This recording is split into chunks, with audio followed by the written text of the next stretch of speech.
Assalamualaikum warahmatullahi wabarakatuh. Perkenalkan, nama saya Gufron Asmi Fanda.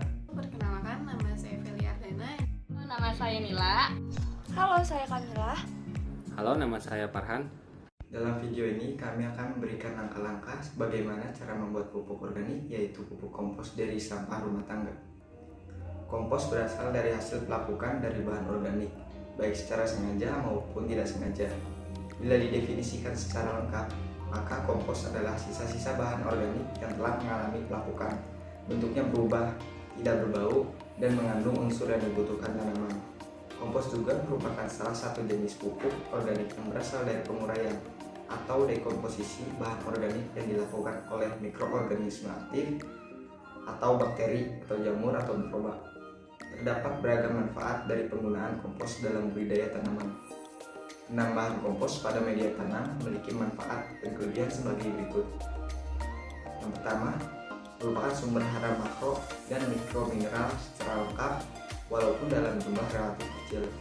Yang kedua, dalam jangka panjang, kompos dapat memperbaiki pH pada tanah asam. Yang ketiga, mengandung humus yang sangat dibutuhkan untuk meningkatkan hara makro dan mikro pada tanah. Yang keempat, memperbaiki struktur tanah yang semula padat menjadi lebih gembur. Dan yang kelima, meningkatkan kapasitas penyerapan air oleh tanah. Lalu yang keenam, meningkatkan aktivitas mikroba tanah. Dan yang ketujuh, menekan pertumbuhan atau serangan penyakit tanaman. Pengolahan sampah rumah tangga menjadi kompos atau pupuk organik memiliki manfaat ganda. Yang pertama yaitu dapat mengatasi masalah sampah rumah tangga itu sendiri, dan yang kedua dapat mendapatkan pupuk kompos atau pupuk organik yang berguna bagi tanaman. Syarat utama untuk pengelolaan sampah rumah tangga ini yaitu pemilihan sampah. Tidak semua sampah rumah tangga dapat digunakan untuk pembuatan kompos. Hanya sampah organik saja yang dapat digunakan. Cara pembuatannya juga sederhana dan dapat dilakukan di rumah. Alat yang digunakan murah dan mudah untuk ditemukan. Lalu berikut ini adalah alat dan bahan yang digunakan. Pertama, ada sampah nitrogen yang terdiri dari sampah rumah tangga, yaitu sisa sayuran, kulit buah, nasi basi, dan lain-lain. Lalu di sini ada sampah karbon yang terdiri dari dedaunan kering. Di sini ada tanah. Lalu di sini ada air gula merah. Dapat menggunakan gula pasir, tetes tebu, dan lain-lain. Lalu ada air yang berfungsi sebagai pelarut. Lalu di sini ada M4 cair atau aktivator yang berfungsi untuk mempercepat laju penguraian sampah. Lalu sekarang di sini ada alatnya, komposter, yang berfungsi untuk tempat sebagai tempat menyatukan seluruh bahan-bahan yang tadi telah dijelaskan. Lalu di sini ada sendok sebagai alat untuk mengaduk bahan-bahan. Lalu ada pisau sebagai alat untuk mencacah sampah-sampah organik. Cacah sampah sayuran dengan ukuran sekecil mungkin.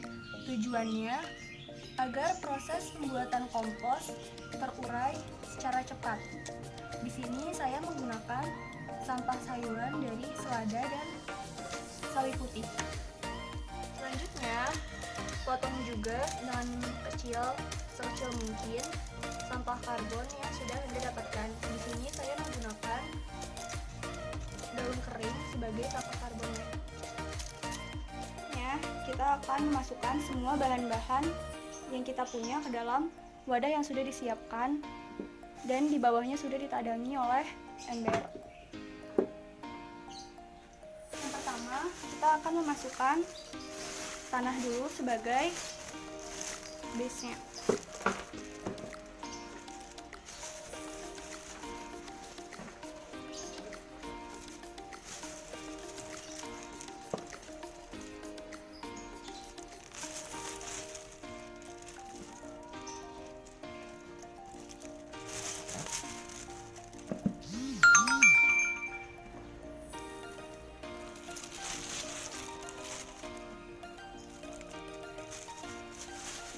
Sudah itu, kita masukkan sampah yang sudah kita potong-potong secara kecil tadi.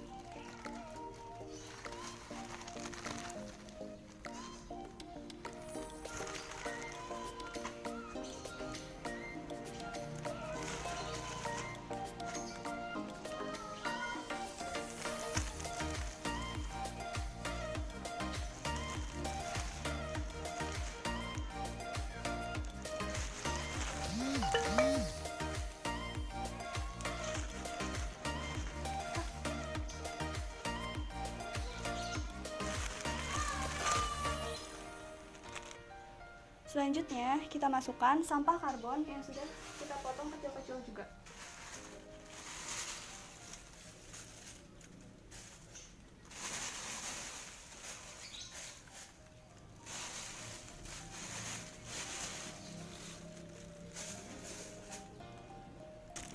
Selanjutnya, kita lapisi dengan tanah lagi atasnya.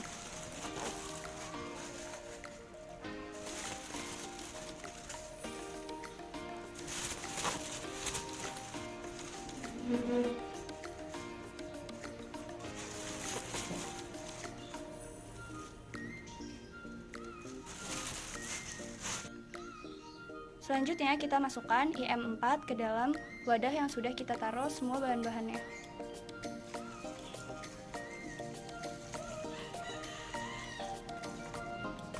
Tuangkan molase ke dalam semua bahan.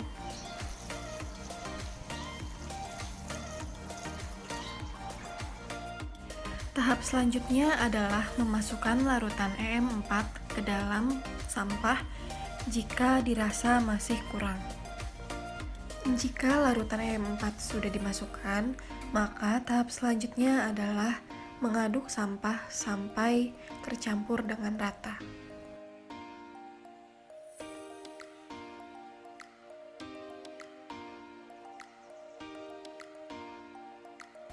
Selanjutnya adalah menutup wadah dan pastikan tidak ada udara yang masuk. Ke 7 sampai ke 8 biasanya kompos ini akan suhunya akan kembali normal di dalam komposer ini. Nah, ciri-ciri kompos yang sudah jadi itu berwarna coklat kehitaman, juga tidak berbau dan berbentuk butiran halus. Nah, jadi ini kompos yang sudah saya pindahkan dari komposernya. Ini sudah berbentuk butiran halus. Jadi jadi menurut saya ini tidak perlu dilakukan pengayasan. Ini hanya langsung dimasukkan ke dalam kemasan seperti ini. Kita masukkan.